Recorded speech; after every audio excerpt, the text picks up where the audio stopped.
Hello, friends. Welcome to another edition of the Lovecast. You are listening to episode 161. We're going to call this episode The Portal, my conversation with renowned filmmaker, author, transformational coach, Tom Cronin. Guys, how are you? My name is Jamal, as you probably know. I'm the host here of the Lovecast, but it's great to be back on the podcast with you. I have a fantastic conversation that I want to introduce to you today on the show. I actually had just an incredible privilege to sit down with a gift, somebody who is a gift to this planet, I'm convinced. His name is Tom Cronin. He lives in Australia. I got a chance to sit across the proverbial podcast table with Tom a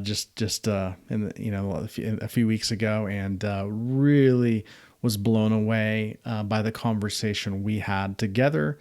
Tom is there's a lot we could say. He spent 26 years as a very successful stockbroker in Australia's stock market. Just top company, top of his profession.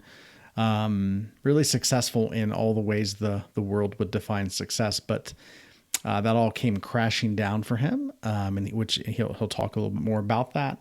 And that led him through a portal, so to speak, into another realm of being, into going beyond his trauma and egoic constructs into what we would call the true self. And the conversation is just a gift. And I would just invite you, no matter what's happening, just really tune in. I know I say this a lot, but I really, for this conversation, you want to tune in and you want to hear. Tom has a way of just very naturally and gently, in the flow of a conversation, dropping some major paradigm shifts and quote unquote bombs, so to speak, that really can give you a very different perspective. And there's just a lot of things that can unfold if you will allow some of these seeds to be planted within your being. So really, really good things that Tom talks about in this podcast. Tom is a filmmaker, in addition to his work as a healer and transformative coach. He has since moved on from the world of finance, and he's just doing some amazing things in the world. Tom is a filmmaker, and he produced a documentary called The Portal. And, I love documentaries. I watch a lot of documentaries, but I watched The Portal, and it had a tremendous, just profound, it just really struck me as this is a documentary that the world needs to see. It's just that simple. I think there was a quote by a CEO of some company that basically said this is the most important documentary that the world needs to see. And after watching that documentary, that is not an overstatement. I was profoundly moved. I could feel I can sense with my being the need for this documentary to be seen by, I would love for everybody on the planet to see it, at least in the Western world, English speaking world. I think it's a profound documentary. It's called The Portal. And if you want to watch The Portal, I will say this, listen to this podcast episode with Tom. And then after you listen to the podcast episode, go and rent The Portal. Okay. And you can rent this documentary. I think I think there's several streams you could probably get it on, but the easiest way to do this is go to entertheportal.com. So enter, like ENTER, the portal, all one word, entertheportal.com. And you can rent or buy the documentary there and watch it right from that site. And I would highly, highly recommend it. You will not regret it. You can watch it right there from your device. You can just rent it or buy it, and you can watch it right there from your device. You will not regret it. It is an important documentary. It follows the lives of several people, and just it is a necessary documentary for our time, in my understanding. So please watch that. Listen to this conversation I have with Tom. Tom is the producer and the writer of that documentary. And I'm so thankful for him and the work he's doing in the world. So we talk about a lot of things on this podcast. We get into his story, but we also uncover just the nature of the ego and the need to go beyond it. So you will not regret this conversation. So without further ado, before I do get into that, let me encourage you, please do go to Apple iTunes, or iTunes on Apple, and look up this podcast. The Lovecast with Jamal is the official name. And please subscribe to the podcast there on iTunes. You can do it right from your mobile device, or you can do it online. Please, rate and review this podcast. That really helps the podcast get out there and, get new listeners and that kind of thing. And so if you would do that, that greatly helps the podcast. So please rate and review this podcast as well. So without further ado, let me introduce to you my conversation with Tom Cronin. Hello, friends. Welcome to another edition of the Lovecast. You are in for a treat today. I have a very special guest with me. His name is Tom Cronin, and Tom is actually coming to us from all the way in a nation down under in Sydney, Australia. And I am just really excited to talk with Tom. Tom is involved in some fantastic work. He's passionate about people, about helping people heal and transform. But in addition to that, Tom is actively working to create a healed world, an enlightened world. And I'm looking forward to just getting into the meat of his life and his journey. And I know that there are going to be nuggets of gold for you as the listener. So let me just encourage you to lean in and quiet your spirit and be in a posture of receiving, because there's going to be a lot here for us. So Tom, welcome, and thank you for being my guest on the Lovecast. It's great to be here. Thanks for inviting me along today. I guess my question, just to back up a little bit and start at the beginning, what led you initially into the world of finance? Yeah, what a great question, going all the way back there. I was actually backpacking around the world, and it's a very traditional thing, rite of passage in Australia, because we're so far away from the rest of the world. It's very difficult to sort of access the rest of the world to some degree. Back then, certainly when I was in the late 80s, when I finished school. And what was usually a rite of passage was you'd finish your end of school, your high school, and then you'd go and do a year of backpacking around the world. You'd kind of see the whole world in one go. And that was very much a traditional rite of passage for most sort of teenagers. And so I saved up some money just picking fruit and working in factories. And then I booked my airline ticket, and mum and dad supported me a little bit. And then I went backpacking around the world, went to the USA, went to Europe.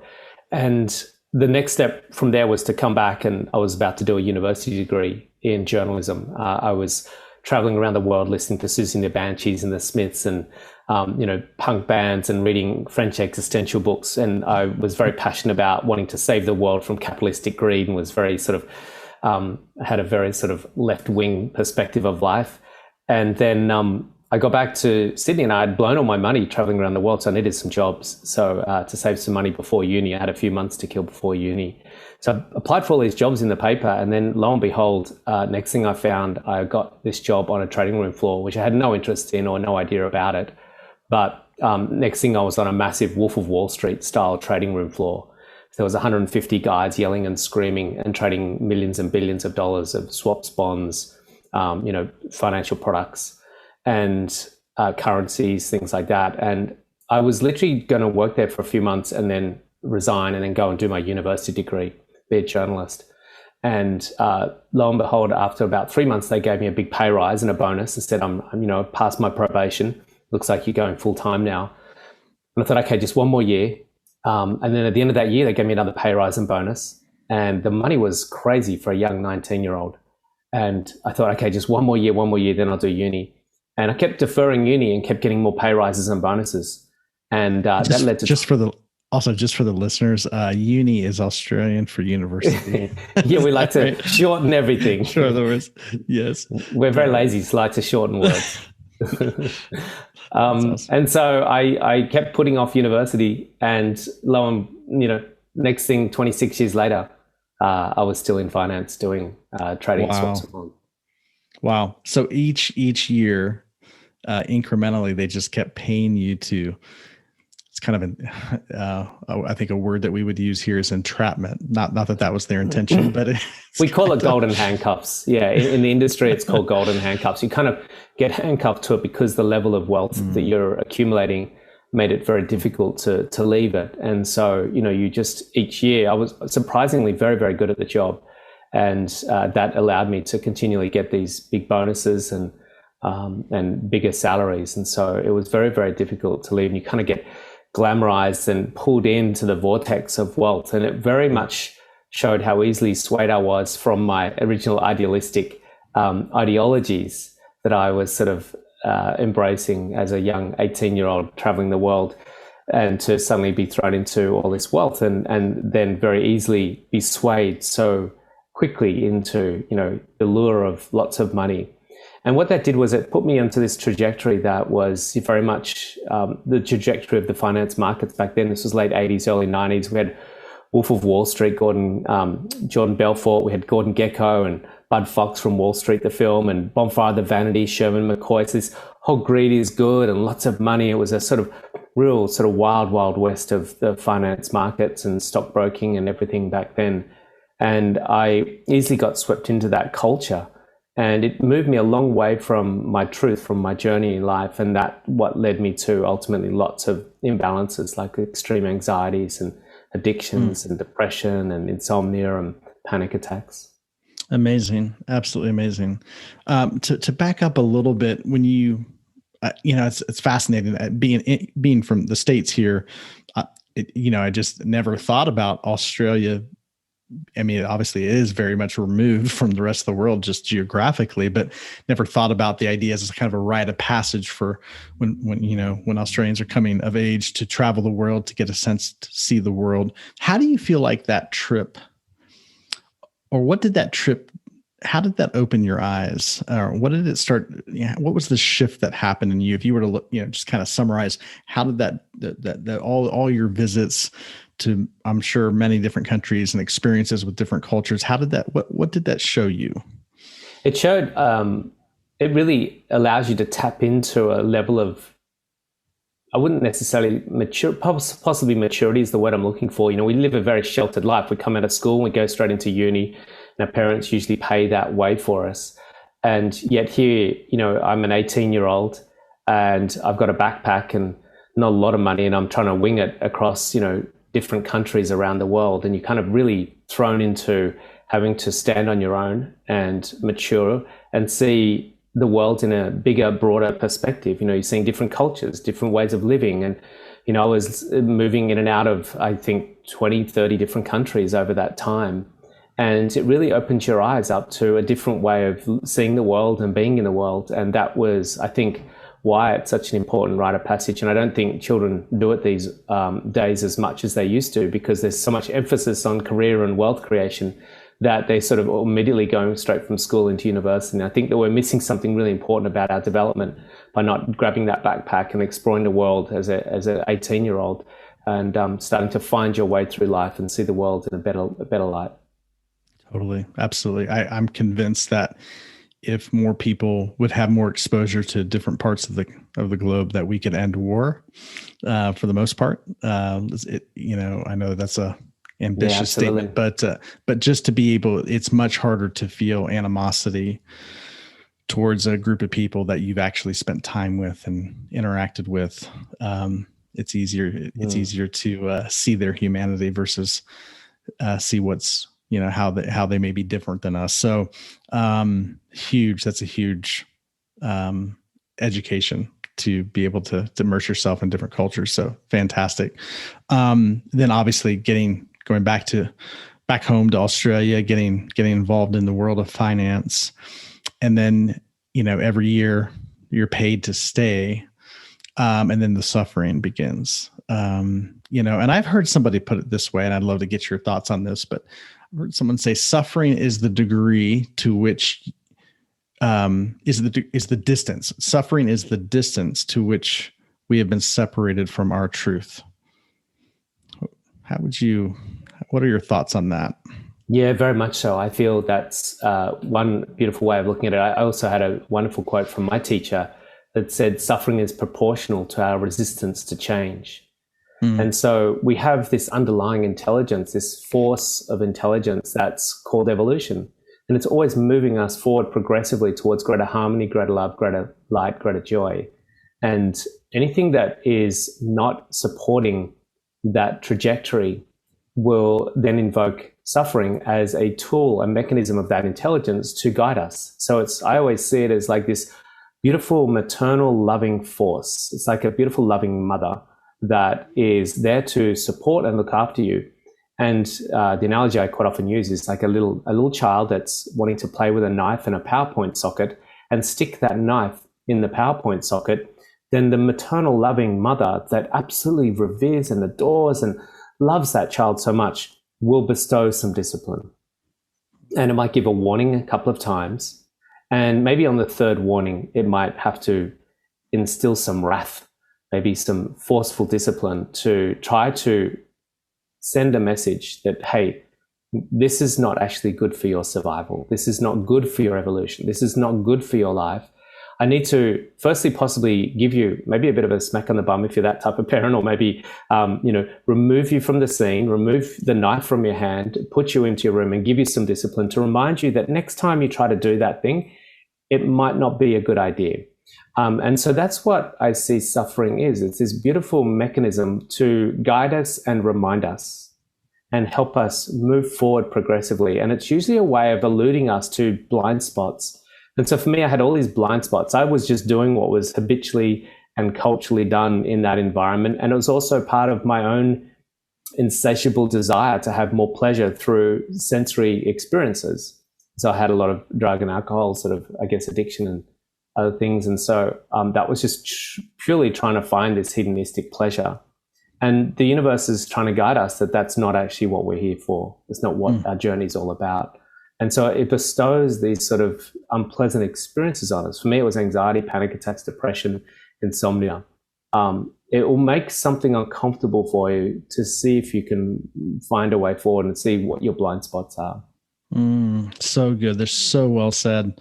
I love that. So life is moving, life is movement, it's like a river, right? So it's constantly moving, and suffering is resistance to change is what I'm hearing you say. So the more resistive we are to what life is doing and where life is bringing us, the more we're going to suffer. And so some people need a louder, more forceful reminder, and others, maybe hear a little bit quicker. But for you, life was showing you, hey, I have more for you. There's more.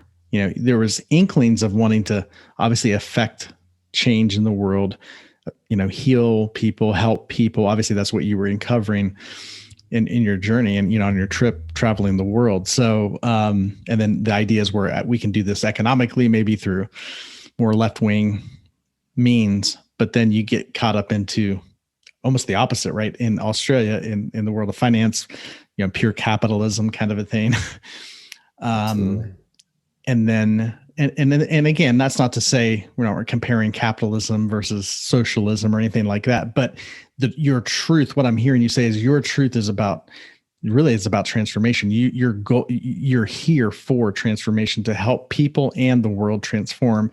And that the career that you were involved in was not moving you in that direction. So life was letting you feel that distance from where you were, what you were participating in, to what you're here to do. So that suffering led to panic attacks, anxiety. How soon did that begin for you into your career? It took a while. I had all up a 26-year career in finance on a trading room floor in one company, ICAP, which is a global, one of the world's largest money brokers. I think they've changed their name now, but it was called ICAP. And they sort of started in about the sort of 5 to 6 year mark. The thing is, there's a beautiful, I guess, perspective by Deepak Chopra, who says that when we get symptoms, that's the obvious, tangible, recognizable symptoms, that is the fifth and final stage of an imbalance being in the system, in our body. And so for me, the symptoms took a while to show up in my system. And it was around 5 or 6 years, of this constant, really late nights, lots of partying, lots of drinking, lots of drugs, really working fully in the adrenaline-fueled industry of finance and trading room floors.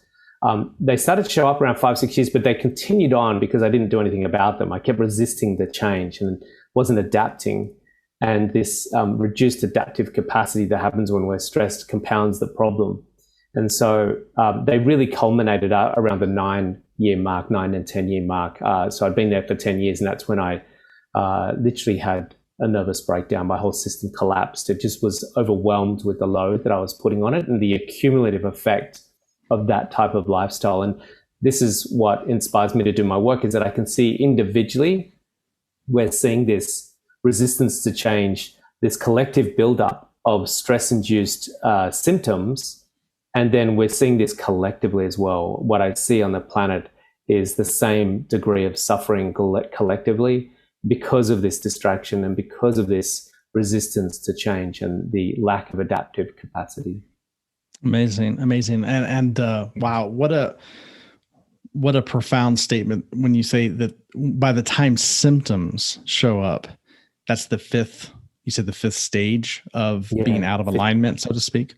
Fifth and final. And unfortunately, because of our level of ignorance still on the planet, and this is not from a superior place because I'm part of that ignorance as well, but it's to see how limited our perspective is in trying to treat underlying causes. What we're doing is treating existing symptoms. And so we're treating the fifth and final stage of the imbalance. And what we really want to look at to really optimize ourselves is to look at the preventative causes of those symptoms in the first place and try to get to the first stage, not the fifth stage, and start to see, okay, well, maybe eating buckets of KFC and bowls of Coca-Cola and, drinking gallons of beer and pizza on a weekend is probably not going to be the most conducive way to live your life, and then go and treat all those symptoms that happen from that. Or it could be a multitude of different things that we're doing in our world and in our individual lives that are leading to the symptoms showing up. But unfortunately, what we're generally doing,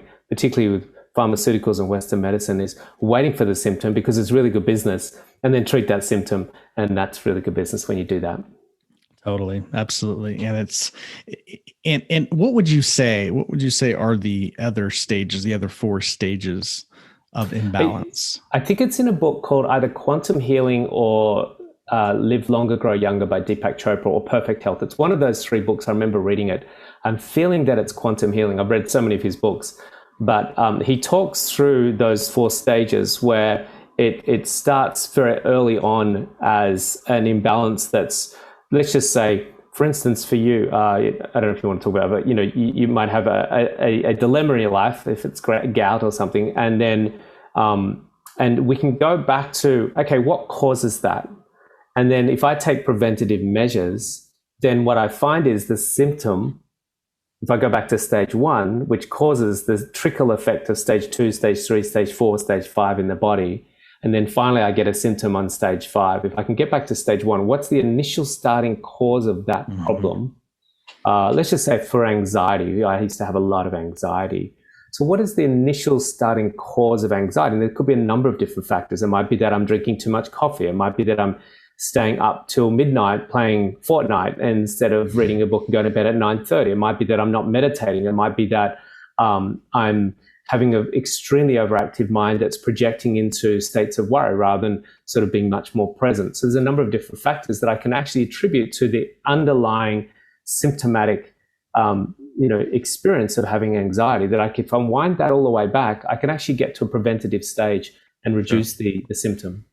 So you never get to the point where there's a symptom manifesting that you need to treat. So yeah, it's so well said for sure. And as a species, we shouldn't be having symptoms. Every now and then, you're playing a soccer game and you might break a leg, or But ultimately, and we are fallible beings, but if we really look after ourselves, we should live a fairly symptom-free existence. Totally. Absolutely. And I think part of this, and it's probably a whole other conversation, but it's understanding that what is normative.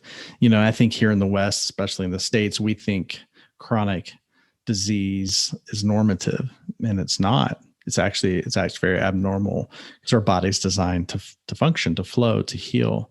And when you're obviously when you're in balance, sometimes I like to use the word alignment, when we're in alignment or balance, then life and health and well-being, they just flow, and they're rooted internally. So, but yeah, like you said, if we get out of that rhythm, if we're not in tune or sensitive to that, then eventually, and I love how you said that, the fifth stage, eventually the last stage, is where symptoms will show up. And unfortunately, that's what gets a lot of our attention, or fortunately, I should say, but unfortunate that it takes that level. So I think that part of this work is learning how to intuit imbalance much sooner.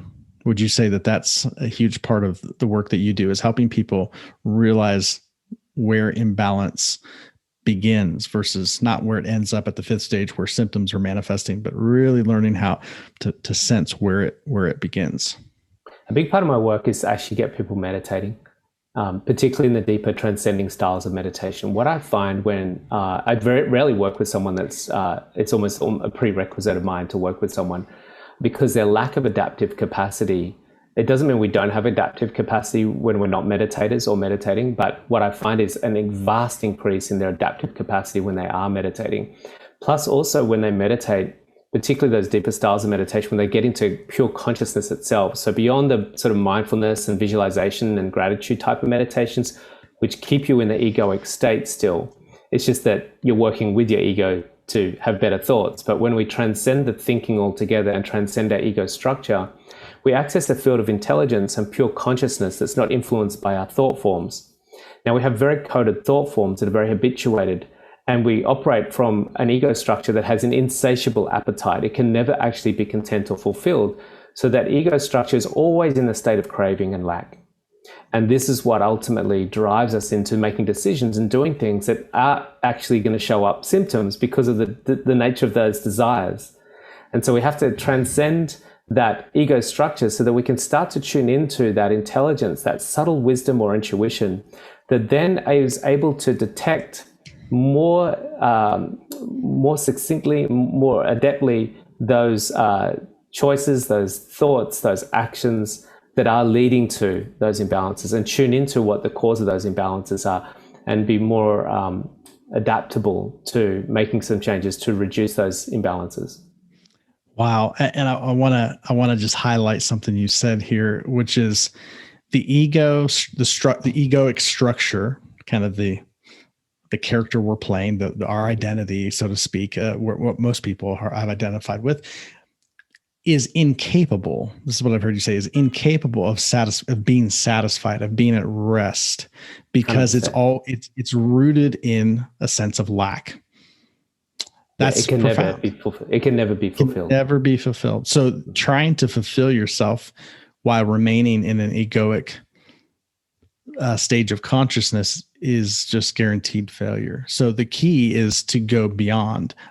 Which is interesting that even states of like gratitude, these are all positive things. They move us in a direction, but the solution isn't there. It's to go beyond, right? And I would even understand that to be a mental construct. The ego is kind of rooted in our mental constructs. But to go beyond that, specifically to a dimension of being beyond that, where there is complete and total peace, stillness, fulfillment. Is that correct?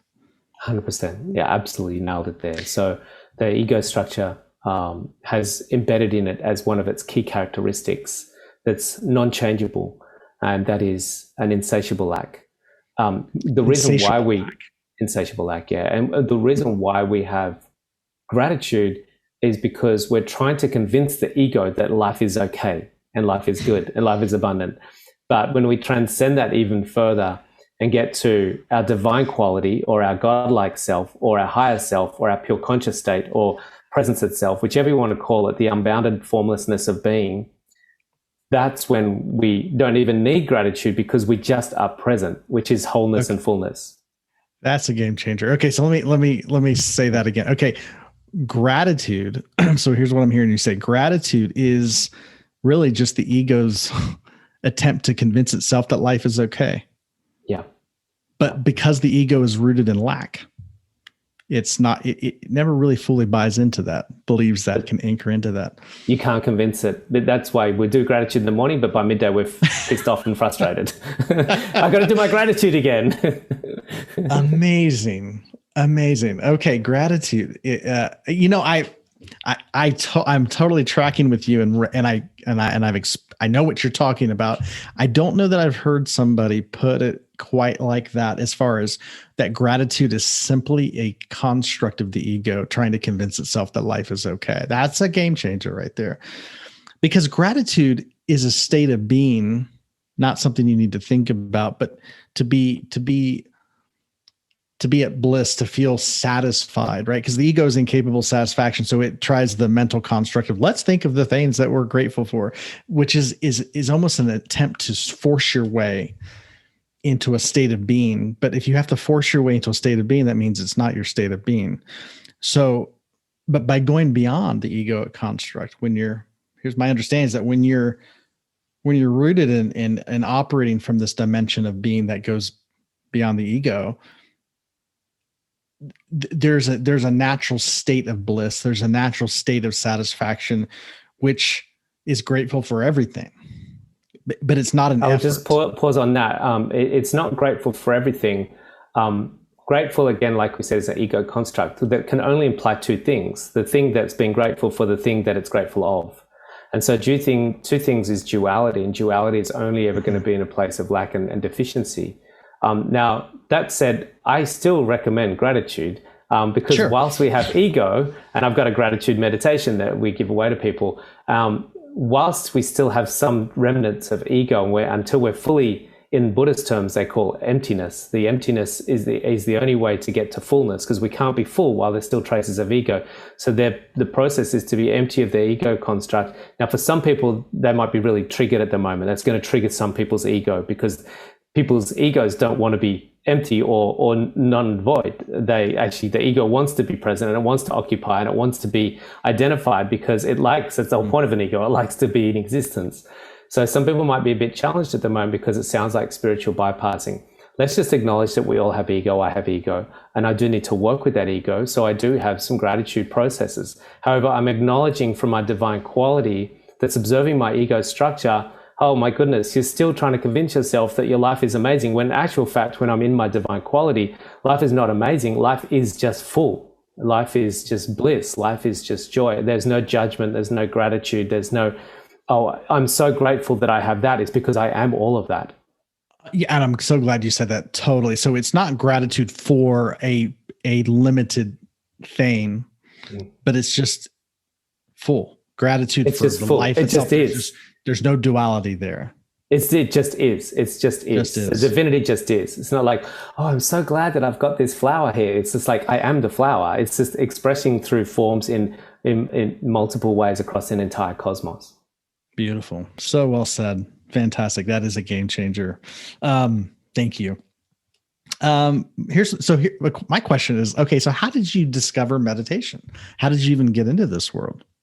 Yeah, it's funny, isn't it? Back then, this was 1996. There was no internet. There was no apps. There was no meditation really out there. There was very little meditation.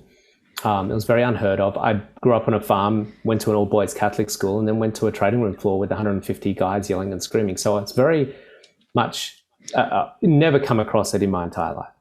And then I was in a very bleak time in my life. I had pretty much being diagnosed as having a nervous breakdown. I'd seen doctors and psychiatrists. I was on suicide watch. I was really in a dark night of my soul at that point. I was taking time off work. I couldn't work. I'd left my job because I was really incapable of functioning very well. And I was watching TV. 1996 was a difficult time to have what's called agoraphobia, the inability to leave the house. because there's no Netflix, there's no Foxtel, there's no internet. So you're just watching a lot of free-to-air TV. And there was a documentary about a property developer that was a very well-recognized and revered property developer here. And they were talking about his success and talking to him. And he was having a barbecue with his family during the documentary and showing him the buildings that he'd been building. And there was a tiny slither in that story where he talked about how he used a particular style of meditation for helping him be successful. And he was sitting in a blue pinstripe suit, sitting in a chair in a room, just in a normal chair with his eyes closed, meditating. And it was like this light bulb moment for me. Two things lit me up. One was the fact that he was wearing a suit and sitting in a chair with his eyes closed, meditating. It was like the first time I'd seen anything like that. And I was like immediately enamored by that and drawn into that experience. It was like just watching that serenity of that person was something that I craved for, because it was so far from the life that I was living at that point in time.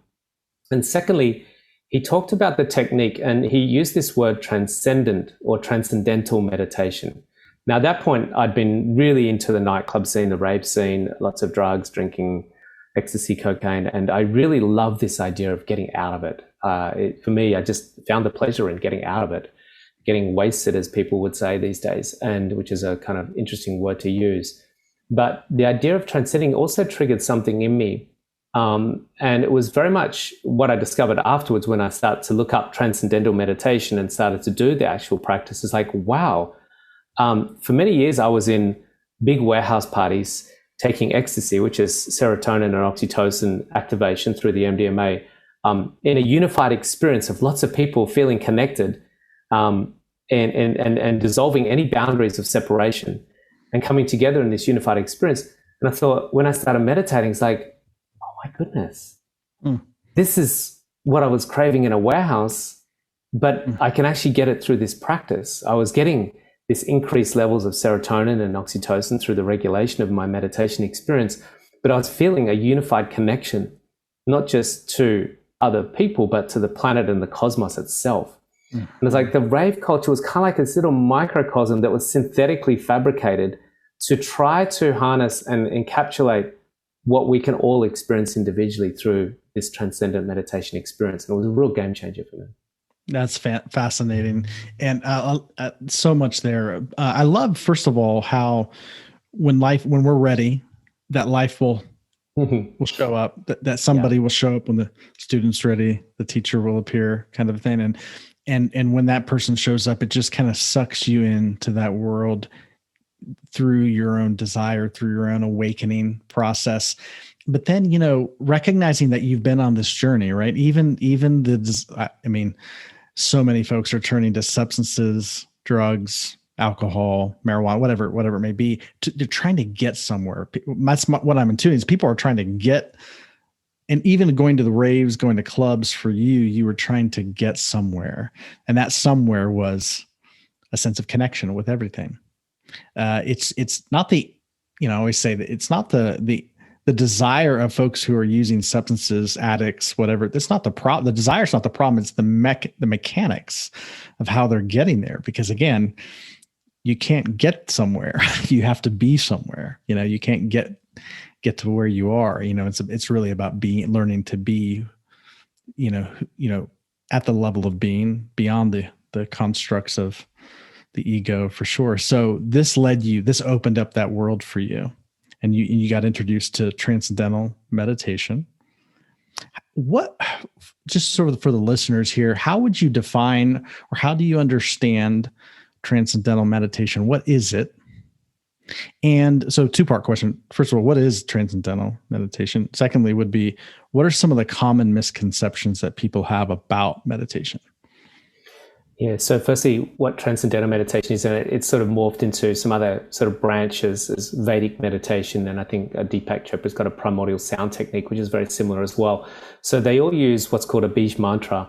And it's a particular mantra sound that you repeat inside your head. And you're just trying to close your eyes and empty your brain, or, stop thinking. Is going to be a frustrating and arduous process. And so these ancient seers cognized a method, a process from thousands of years ago, 5 to 7,000 years ago, where if you use this particular quality of a sound that you repeat inside your head, it has this sort of beautiful characteristic about it that lures the mind very charmingly away from the stimuli and excitement of the outside world into the subtle and profound state of the inside world. And it moves us towards the subtler and subtler aspects of reality, beyond thought, beyond emotions, and beyond physical form, beyond duality. And eventually what happens is the mantra is the device.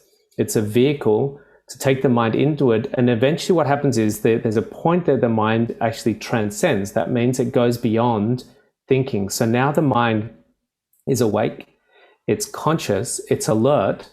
However, there's no thoughts now. And this is a very profound state. In Sanskrit, it's called Turiya, and that means the fourth. So there's 3 states that most people function in, and that's a thinking state, which is egoic. There's deep sleep, which is an unconscious state where there's no thoughts, you're not awake. And then there's dream state, which is again egoic. That's you, the identity, are at the center of all your dreams. And in this 4th state, we now have the ability to be awake and alert, yet not having a thought. And the big question is, well, who are you if you're awake and alert and not thinking? And that's when we start to experience and stabilize the state of being or presence. And so to try to arrive at being in presence without a mechanism or a device to give you that experiential state makes it very difficult. But what happens with this process is that on a regular basis, the morning and evening, going into that really helps you stabilize this deeper layer of your own reality, a state of you that's beyond physical, mental, and emotional. It's just quite profound. And anyone can access that. So that's what transcendental meditation is. And it can happen very quickly. And it usually is, I've got a course this weekend when I teach people how to meditate using that technique. Usually in the first weekend, they'll get experiences of that to some degree, which is really so important, because to make it experiential is really important to validate it. And then misnomers, or I guess misconstructed thoughts about meditation. Because there's so many different types of meditation these days, it's hard to sort of define one thing. But I guess some of the things people struggle with the idea of meditation is that they think that they can't do it, or that it's difficult, or that they had sensations in their body and they had lots of thoughts, therefore it's no good. But we really need to get proper guidance and instruction on the art of meditation. Look around for different techniques. Some techniques are difficult. Some techniques will be challenging. Some techniques will be easier. So it's like, tell us about a car. What's the misconstructed thoughts about a car? Well, it depends on what car you're talking about, really. Gotcha. Okay. Totally makes sense. Thank you for sharing. Curious what was the transition like for you then, discovering meditation, diving into this world? How did you leave? What was that like, leaving the world of finance? And what was that transition like? Mm-hmm. Yeah, look, it took quite a while. I've got a family to feed, and I had a big mortgage, a lot of debt, and I was paid a lot of money. And the irony was that the longer I was in that job, the more my debt was accumulating, because we kind of get normalized to just thinking I've got more money, so I'll borrow more money. And I think there's a bit of a trap for humanity at the moment as we see our debt levels going off the charts. And that's trying to, again, be fueled by an ego, where we've had the highest levels of debt we've ever seen in the history of humankind. And I think at some point that's going to come home to roost, and we're going to have to pay for that. But that's another story. That for me, I was in that system that was earn lots of money and borrow lots of money and get trapped in that accumulation state, which is an insatiable ego. So making myself free of that was very challenging, and I had to take a while to unravel and unwind that. And it was difficult, and still has its own challenges. Being a meditation teacher with a family and being a coach with a family wasn't initially a great financial career move. And so leaving that stability and that assurance of having that system there behind me was something I had to really put a lot of trust and faith in the universe to support me. And what has been your experience with that? Putting your trust and faith in, because you're talking about leaving. I wrote a book in 2019 called Living for a Living, and it's really kind of addresses this issue. We're so hardwired to, when people say, hey, what do you do for a living? It's another way of saying, hey, what do you do for money? which is another way of saying, what do you do for survival? But just because you survive doesn't mean obviously you're living. So I've always been fascinated, even since a childhood, like, what is this for? So what happens once you survive? Is there anything more than that? Is there, and of course, obviously my heart's desire is that we would begin to tap into life and begin to learn to obviously live beyond survival. So the idea of the book is that we're going beyond our life's work, which is not survival, but really tapping into who we are at the core of our being and what makes us tick and what we're passionate about. And it's kind of the story of my process. It obviously was not a seamless process because when you leave the world of quote unquote the 9 to 5, where you're getting a steady paycheck every 2 weeks or however a person is paid, to moving into maybe work that doesn't have those same structures, it can be daunting. So I'm curious of what that was like for you. Yeah, it certainly wasn't easy. I was very unhappy in finance as a broker. I could feel a deep, deep unhappiness, even though I was meditating and doing all the right things, but there was a deep nudge from the universe to move in another direction. So that discomfort, again, was part of that message to fulfill my dharma, my purpose in life, and to do more. So that unhappiness played a role. Even though as a meditator, you still get these nudges. And so when I moved out into this world of coaching and teaching, it was very difficult, financially difficult for the family. We sold our home, and I was involved and started a very big project, which was to make a film called The Portal. And we raised capital from investors. And we had a vision that this was going to be like the next Secret. We really wanted to bring the idea of meditation into the households of the world and make a groundbreaking film that really took the world by storm. And we had a big intention and a big vision for that. And so we raised capital, and I put some of that in, and it's been a long process. So I'd have to say I've never felt more fulfilled in the work that I do, but it's been financially and the stability of the home has been challenging in all transparency. It's not like it's a smooth path, regardless of what your practice is. And I think it's something that's important for people to hear, that it's one thing to see someone's Instagram account and think that they're crushing it. But the reality is, and I always like to be transparent with people and say, look, this is real process. This is a journey. No matter what career path you're on, what dharma you're in, you'll find that there'll be challenges. And I think George Lucas really summed that up when he made his Star Wars, which was really a metaphor for the challenges between light and dark that we all grapple with in our lives. And, as a father and a husband and a provider, there's huge responsibilities that come with that. And so, we have to put our head down and bum up and get work done and make sure that we work at business models and structures that are going to support that process. And there's responsibilities there. So it's really important for people to hear that it's just not he's living his dharma, life's going to be amazing, he must be rolling, and it just isn't that way. It's a constant process, as you'd probably know as well. Yeah, I love how the language you're using around that. It is a process, and there's no shortcuts to process. Mm-hmm. And I always tell people, we do need to survive, right? You do need money, you do need to pay the bills, but you can never, the creative solutions or the processes, the business models, those things that will bring those resources in, can't come from the need to bring them in. They can't come from these quest to survive, right? Because that's an egoic state of being, right? The desire to live, to stay alive.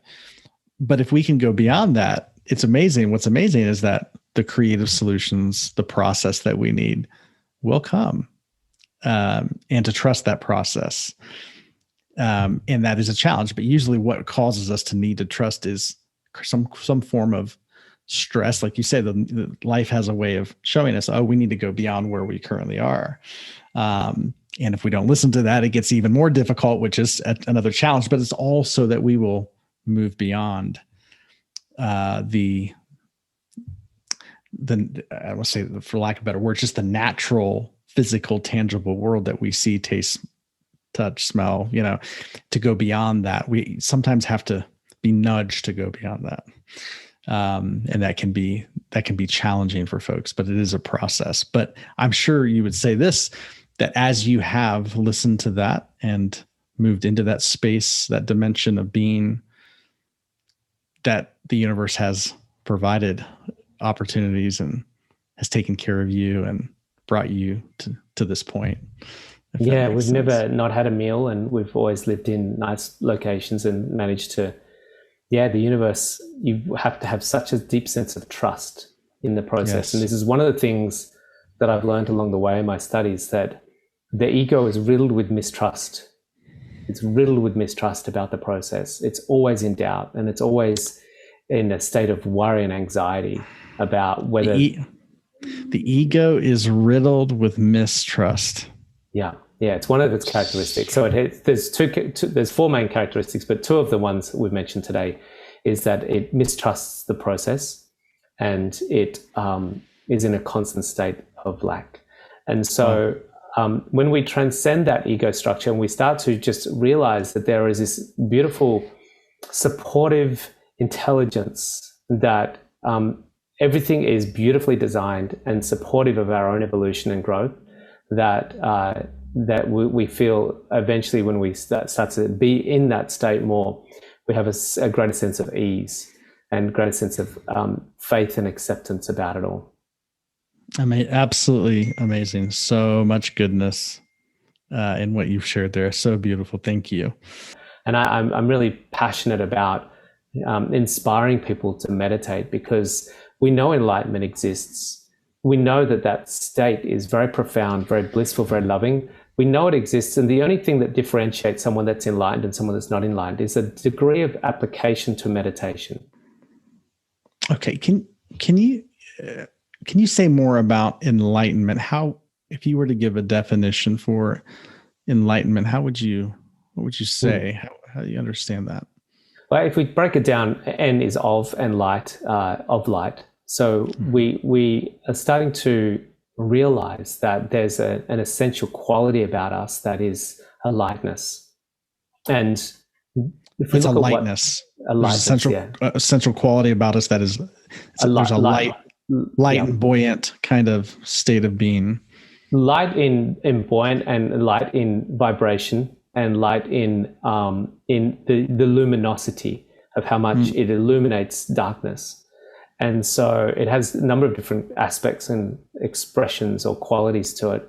But if we look at also some other components of what enlightenment would be, we'd say that it's the knowingness of wisdom and the embodiment of wisdom. So wisdom isn't an intellectual concept. It's not something you get in a book. It's something that we inherently are. So it's tapping into that inner truth that is, we become the embodiment of wisdom and knowledge. And so I might say something that sounds profound. I always had that capacity to say that profound thing. It's just that before it had to get filtered through an ego structure and it wasn't flowing. Whereas as we have less ego structure through our practices, we have more of the knowledge being expressed through our actions and thoughts and words. And so someone that's enlightenment just simply has less ego structure and more of the embodiment and expression of that divine quality or truth that inherently is within all of us. And so enlightenment is actually a purer expression of what you are, and less of you expressing what you perceive yourself to be, which is your ego. Totally. I appreciate you mentioning the processes or the practices, right? So there are practices and processes that we learn on a daily basis to just the act of sitting and in going through the practices, if it's a meditation practice or yogic practice or whatever it may be, just the repetitive, what I've discovered is that the repetitive nature of these practices, I don't want to, put to death or help us go beyond this ego driven construct. And to tap into what is already within us. And look, I want to, we have focused a lot on meditation, but I don't want to discredit other pathways and practices, just to give our listeners some depth of clarity here, that I want to acknowledge with great respect the other modalities that will also support and get us to that point. So plant medicines and yoga and qigong and all the other different modalities, there's just an array of them. It's just that that's the one that I chose, and we'll Sure. find one that is relevant for us, or multiple ones that are relevant for us. Plant medicine wasn't really my path, but I know it is for a lot of my other friends. And so, and that's probably because for 26 years, I've been down the meditation route, so that was working for me. But I do use many other forms of transformational therapy and practices and tools, and meditation is the core one. But I just wanted to acknowledge all the other techniques out there as well. Sure. Thank you for sharing that. That's super important. And I guess a question I have for you right now is, because you talked about nudges, right? The life, the universe, source will nudge us in a certain direction. And sometimes struggle or suffering will be the way that gets our attention. That's how we get moved along. In your perception now, how do you, if you could just kind of observe the planet, if you could just observe humanity, how do you perceive humanity being nudged currently? Where are we being led to? Do you, in your, according to your perception or what you see? Yeah, the film and book that we created, The Portal, really explores this deeply, where we realize that we're at a fork in the road, and we're at this fork which bifurcates in one or two ways. And where we're at now is so critical, and what we do next is so critical as to which way things go on the planet. What we're looking at here, and we've done a lot of interviews and talking with climate scientists and very influential and very respected, intelligent people, futurists, and people that have hedge funds and large venture capital funds that invest in existential risk to humanity. So they're really deeply involved in this. Is that there's a very high probability that humans will self-terminate, and that we are in this sort of sleepwalking state towards a cliff, that we're very close to taking a footstep over that cliff and seeing the end of our existence. Now, not to be too despondent about this, or too, I don't know what the right word is here, but to put it too much darkness into this, but we also have the capacity, and we're on this also incredible trajectory to manifest in creating an enlightened planet. The fact alone that you and I can have this conversation in two different parts of the world, after I've just come off the beach and had my morning meditation and discuss these things with people listening in from all around the world, the fact that I can put an Instagram post out, a YouTube post out, it shows the magnitude of how quickly we're going to accelerate into an awakening on the planet. There's a reason why plant medicines and meditation and yoga are becoming something that are accessible to the households of the world, which 20, 30 years ago never happened. For me to find meditation, I had to get the Yellow Pages phone book and ring on a landline to talk to a studio who could only teach me in person, because there was no internet, no Google. And so this is phenomenal what's happening right now. The rate of exponential awakening is phenomenal. The big question is, which one is going to lead us first? Which one is going to get us? Is it the self-termination, which is a high probability if we continue on this trajectory of consumption, debt, conflict, dis-ease, insatiable desires? The only thing that I see moving us into this sustainability for us as a species is simply for us to become enlightened, because everything changes when we operate from that state of being awake and being blissfully stabilized. Then our actions are very, very different, and we must really accelerate this process to awakening very, very quickly for our own sustainability. 100%. So well said. Thank you. Okay. So last question I'll have for you. And thank you so much for there's so much and so many good nuggets of gold in what you're sharing here. But let's say you could paint a picture for us of what an enlightened world looks like. What does it look like? That's a great question, isn't it? Daniel Schmachtenberger, I'm glad you asked this. Daniel Schmachtenberger, who's in our film, is one of the great minds on the planet at the moment, doing a lot of advisory for major companies and countries. He, off camera, invited Jackie, the director, and myself, the producer of the film, to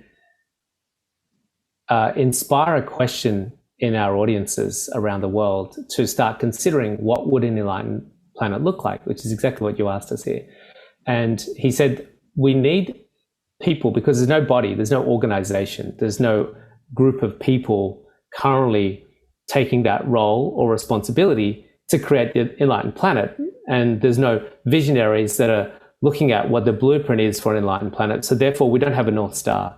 We don't have a roadmap. We don't have a guiding mechanism to take us to a direction of what, if we want to build a house, we see what the design looks like before we build the house, right? And then we have a sort of design sort of strategy to make that happen. And we don't have that for an enlightened planet. So we do need to start contemplating that. And he asked us to start asking the audience to start contemplating, what does your idea of an enlightened planet look like? Because then you'll start to have a bit of a roadmap and you start moving towards it. So for me, what it looks like is by default, enlightened planet means that the people that are creating systems, organizations, and structures are in a state of consciousness that experientially embodies and connects with the whole. So therefore, the systems that they create can only be designed to support and elevate the whole. What we currently have, and this is framed out in a really nice language with game A and game B. So we're in a game A world, which is finite, and a win-lose game, which means that my gain will come at your loss, but I'm okay with that because I'm really just concerned about my own individual pursuits, which is the insatiable lack of the ego. So therefore, whatever I create can only be, whether it's a corporation, a country, a political party, or an individual, generally be pursuing their own individual pursuits. But in a game B world, when the individual no longer really exists because it's more of a profound state of oneness, what we create and what we design and what we structure is going to elevate and support the whole. So it's not just the whole as in a human species, but it's actually, how does that affect the amoebas? How does that affect the bees? How does that affect the fungi? How does that affect the soil? How does that affect the whales and the planets? How does that affect the air? How does that affect the sun penetrating the air? And so all of these things start to be considered when we're creating from that state of awakening, from that state of enlightenment, from that state of oneness. So I think what we'll see systems design, which we have the intelligent capacity to create systems that are much more supportive of the collective. And that's just going to come from a different state of consciousness. We'll see greater harmony between religions, between political parties, between organizations, between, we'll see better business models that aren't going to see, 0.5% of the world's population having about 90% of the world's wealth. We'll see incredibly different things where businesses designed and crafted to not exploit limited and finite resources, but to use what we have in a way that propagates growth, across all areas of life. Wow. You get into a lot more granular, but it's going to take a long time. Totally. I'm just making notes here. So many good things here. So, so what I'm hearing you say, an enlightened planet for you in your vision looks like, what I've heard you say, leaders and builders of structures and institutions that have the elevation of the whole in mind, not the part, but their goal is the elevation of all of humanity, all of life on the earth. And that's really primarily is only capable when leaders think beyond their ego, which is when they exist beyond the ego. Yeah, exist beyond the ego, for sure. Totally. We don't have very many leaders. I don't think we have any at the moment, from what I'm seeing in the banking sector, the political sector, the business sector, the pharmaceutical sector, possibly even the education sector, that are of an enlightened state yet. So that's something that is something we're working towards. That will be what life will be like in a game B world when we have more enlightened people. Totally, and that there's a huge need for leaders of organizations and people who are the architects of structures around the world to exist beyond the ego. For sure, huge need. Greater harmony between religions and nations and tribes, and then the last thing is structures that do not exploit limited resources and that kind of thing. Okay, that's fantastic. Well, the reason I love that question about what is our vision or what is your vision for an enlightened world is because I think there are. My perception is that there are people who do have a vision for the world, but it's definitely not coming. It's coming from a very egoic sense of lack and a sense of need. So the structures that are being put in place and the efforts to create a sustainable world for many of those folks are coming from a profound sense of lack. And that's going to create, obviously, that's just going to create more strife and more struggle. And I see that. So if there's a lack of vision, something will fill that vacuum. So I've felt very compelled personally, and just what does it look like to begin to dream? What does an enlightened world look like? Let's really move into that energy. And so we're, because personally, I don't want to get into oppositional energy where I'm opposing somebody else's vision for the world, because I know that what you resist persists, and that's not a sustainable way forward. But if we can begin to dream and really begin to understand what does an enlightened world look like beyond egoic consciousness, I think that is our path forward. One of the biggest shifts that can happen on the planet is if the 7 billion people on the planet were happy and healthy, which our system is not designed for. Our system is designed for being unhappy and unhealthy. When we're unhappy and unhealthy, then it's really good business. The economic model thrives and accelerates with unhealthy and unhappy people, which means we have to consume more.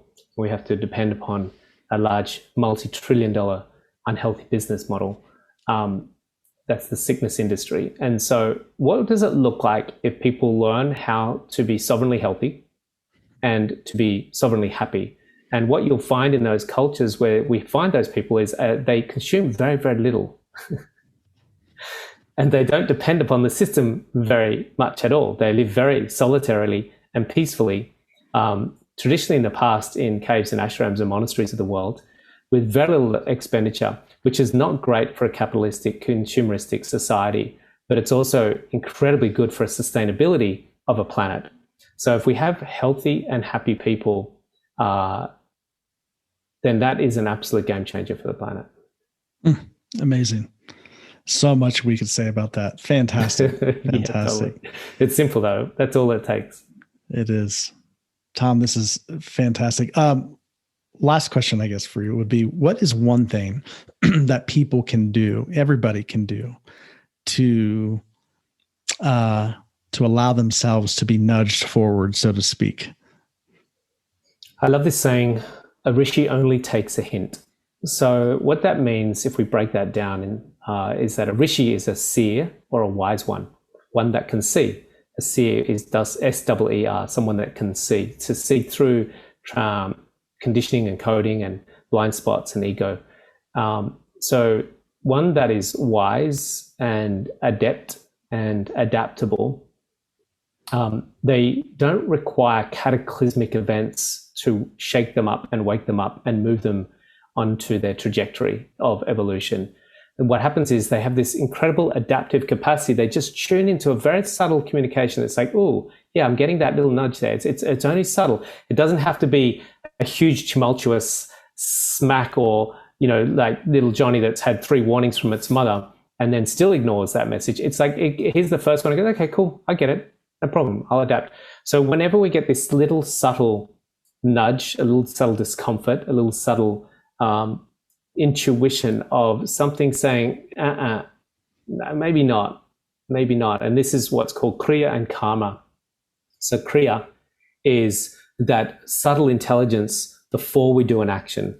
And we know before we do that action, whether it's a good action or not a good action. And it's a little subtle intelligence, but usually we can't hear it because our egoic drive and insatiable appetite just drives over the top of it and doesn't listen to it at all. Karma is what happens after the action. Karma is the response to the action. So Kriya is like preventing you or guiding you into action or away from action. Karma is what happens as a result of the action. So listen to the Kriya if we can. And if you don't hear the Kriya and you go into action and then you get karma, then listen to the karma for next time. That's so good. So good. Sometimes I like to put it as there's compulsive behavior and then there's conscious behavior. I think what you're saying is the same thing. It's a sense of if you'll pay attention to the energy before you do something, before you like, there's a subtle flavor, or you can kind of sense it, pay attention to that, which will bring a level of consciousness to, which will prevent a compulsive action. But then if it didn't work and you did the action, either way, there's going to be ripple effects from the action. Pay attention to that. It's karma. Yeah. So good. So good. Tom, thank you so much. I really, really value this conversation. I value what you've brought to the table here. There's so much for us to chew on, think about, meditate on. And I appreciate your generosity in coming to us. I know all the way from Australia, making this interview happen is, I feel very fortunate to be a part of that. So thank you. And where can people, stay in touch with you or hear more about your work? They can find me where I'm probably most active on Instagram at Tom Cronin, just one word, Tom Cronin. And then my website is Tom Cronin, where they can find everything about my work and what I do.